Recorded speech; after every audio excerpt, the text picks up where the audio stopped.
Ever since the release of Sega Ages' Sonic 1 port for Switch, I have been eagerly awaiting their Sonic 2 port. Well, it's finally here. In this video, we'll take a look at whether or not it's worth owning, even if you already own one of the many ports that have been released over the past couple decades. We'll be looking at some key elements across the major versions that exist. My name is Dan, and this is Port Review.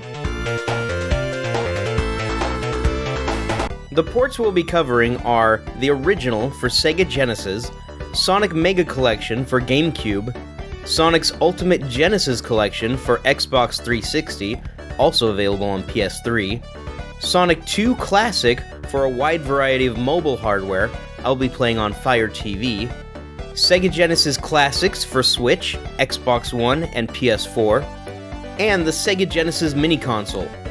We'll see just how they stack up against the Sega Ages port. As many of these ports are part of compilations, we'll only be looking at the parts that are directly relevant to Sonic 2, so no extra credit for having more games. Also, a quick note about Sonic 2 Classic.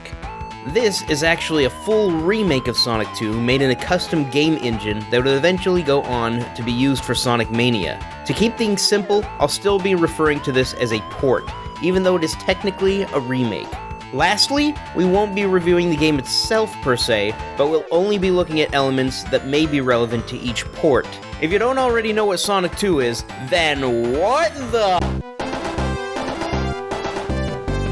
First up, presentation.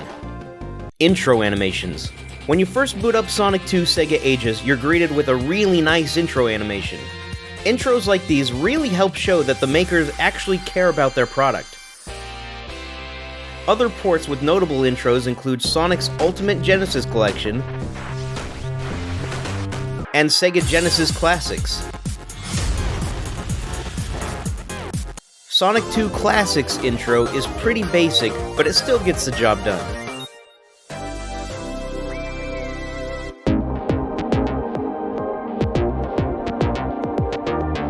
Interactive menus with sound. As far as navigation goes, all versions are competent with interactive audiovisual menus. The standout here, though, has to be Sega Genesis Classics. That 90s room is so cool! Sega Ages is much simpler and more in line with the other ports on this list, which isn't a bad thing at all.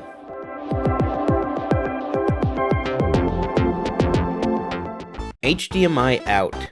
Sonic 2 is an old game, and as a result, technology has shifted a lot since its release. In this day and age, I would expect nothing less than HDMI. With the exception of the original release and Sonic Mega Collection, all ports on this list are HDMI compatible.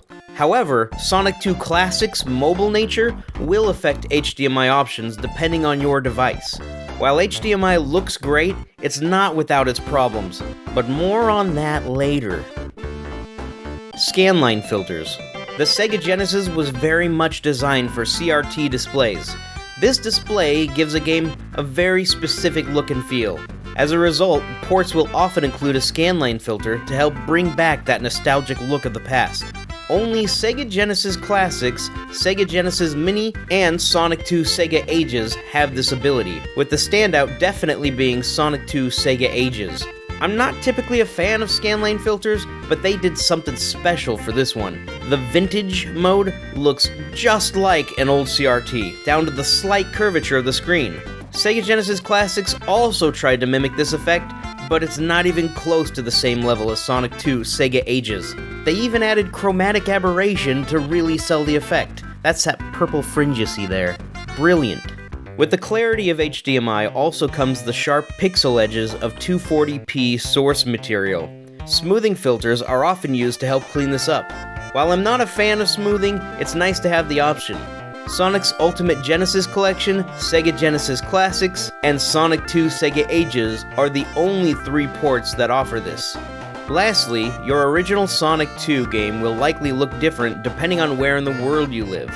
For example, Sonic's new sidekick, Miles Tails Prower, is listed as Tails in the character select screen in North America, and Miles on that same screen in Japan.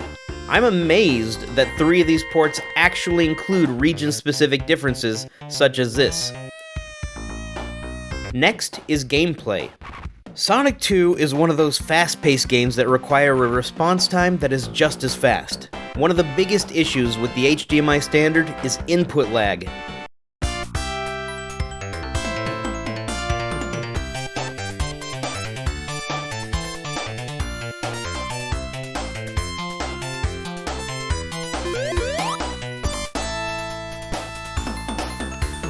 Luckily, there's a way to cut down on this with modern TVs. I have my TV permanently set to game mode to help combat this nuisance. However, the amount of lag will vary heavily on the port itself, and not all ports are made equally. The absolute best way to cut lag while playing Sonic 2 is to play on original hardware plugged directly into a CRT monitor. For modern TV support, I plug my Genesis into a RetroTink 2X, which converts it to HDMI with very little lag, far less than a single frame being introduced by this device. All things considered, we go from 2 frames of lag to 3 frames of lag. And this is at 60 frames per second, so both are very acceptable. So how do the ports stack up to this? The top 3 are Sonic 2 Sega Ages, Sonic Mega Collection, and Sonic 2 Classic, all with only 5 total frames of lag. Sega Genesis Mini is next with 8 frames, which is where I personally start to notice that things feel sluggish. After that is Sonic's Ultimate Genesis Collection with 9 frames, while Sega Genesis Classics crawls in at a disgusting 10 frames of lag. For me, 10 frames of lag makes this port completely unenjoyable. One quick note about Sonic 2 Classic. As it is a mobile game, your device will very much affect how much input lag it has. Sega Ages stands tall as the only HDMI-compatible port with consistently acceptable levels of lag. For me, that alone makes this port worth owning. However, everyone's acceptable lag threshold will likely differ, so take what you will from this. The Sega Genesis has a very unique controller layout, which, needless to say, Sonic 2 was designed for. Aside from the original game, all but one port has a way of playing on a similar style controller, with Sega Genesis Mini being the only one to actually include said controller with the game. Third-party controllers are available for all other ports except for Sonic Mega Collection for GameCube. A Genesis-style controller may exist for GameCube, but I was not able to find it. If you know of one, tell us about it in the comments. Since these are not this, we're gonna need a way to remap our buttons. 2 ports don't let us do that, but it kinda makes sense. First is Sega Genesis Mini, since their controller is essentially the original controller. Second is Sonic 2 Classic, which was originally designed to be played with virtual buttons on screen. This is disappointing though, because each device will vary wildly as to what controller can and can't be used. Lastly, we come to handheld play. While the original Genesis console was not portable, there does exist a first-party variant called the Genesis Nomad.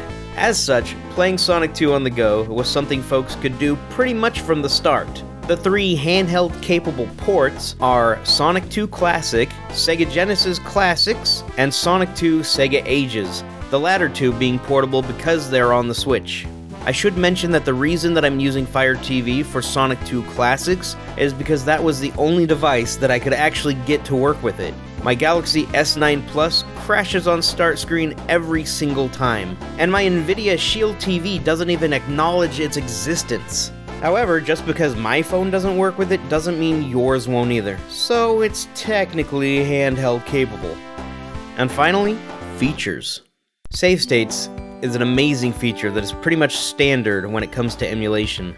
Aside from the original, Sonic Mega Collection is the only port that does not support this feature. With that said, Sonic 2 Sega Ages shines in its ease of accessing, saving, and reloading states. Sega Genesis Classics also has a rewind feature, which is a really nice way of implementing a save state style functionality. All of the other ports are clunky in their implementation of this feature, but is technically there, so they get a pass. Another modern luxury is special new ways to experience the game, such as challenge modes and achievements. These can definitely spice up gameplay and give a reason to return again and again, even after the final boss is defeated. Along with Sonic 2 Sega Ages, only Sonic 2 Classic and Sega Genesis Classics have these features. Even though Sonic 2 Classic won't let me access achievements, it technically does exist. Another way to spice things up is with online functionality. What better way to improve than to play against others across the globe? Again, Sonic 2 Sega Ages, Sonic 2 Classic, and Sega Genesis Classics are the only ports that support this in some form. Extra content. When I say extra content, I mean stuff like the DLC of other games. Stuff that extends the core gameplay, whether it be in-game items or new levels. The port that shines in this area is Sonic 2 Classic, as the team behind it actually recreated a lost level called Hidden Palace based on unused assets and original concept art. Very cool. Unfortunately, the game crashes on completion of this level every single time. With that said, Sonic 2 Sega Ages has what could be considered a New Game Plus, which grants the ability to go supersonic from the beginning of the game once you finish your first run. None of the other ports have comparable content. Lock-on technology. Sonic & Knuckles is a game that was developed to be the second half of Sonic 3. It was released as a standalone game due to the time, technological, and monetary restraints of making 3 and Knuckles a single game to begin with. Their solution was a lock-on cartridge that would allow you to experience the entire adventure as it was intended, all in one go. Along with this, Sega included an Easter egg if you attach Sonic 2 to Sonic & Knuckles, the ability to play through Sonic 2 as Knuckles. Sadly, this feature did not carry through to all of the ports. For Sonic 2 Sega Ages and Sonic 2 Classic, this feature is available right away. With Sonic Mega Collection, however, I had to unlock this feature by launching and closing Sonic 2 and Sonic Spinball 20 times each. What a headache. But it's technically there, so it gets a pass. One final feature that I wanted to mention is only found in Sonic 2 Sega Ages, and that is the ability to save and re-watch your runs. It even adds on-screen button press animations so you can study any sections that you feel you did particularly well. These button presses can also be viewed for any of the saved challenges online, so you can also study others' techniques. Very cool and very useful. So what does this all mean? Where other ports may do some things well, while floundering others, Sonic 2 Sega Ages handles everything incredibly well. For me, it ticks all of the boxes. Simply being the only stable HDMI solution with minimal input lag would have been a step above the others, but it doesn't stop there. It's clear that they really cared when putting together this port, and it is truly something special. If you like Sonic 2, I'd wholeheartedly recommend this port, even if you already own one of the others. If you enjoyed this video, be sure to subscribe and hit that bell for more reviews, news, and gaming content. On behalf of the Game Pack, thanks again for watching, and we'll see you next time.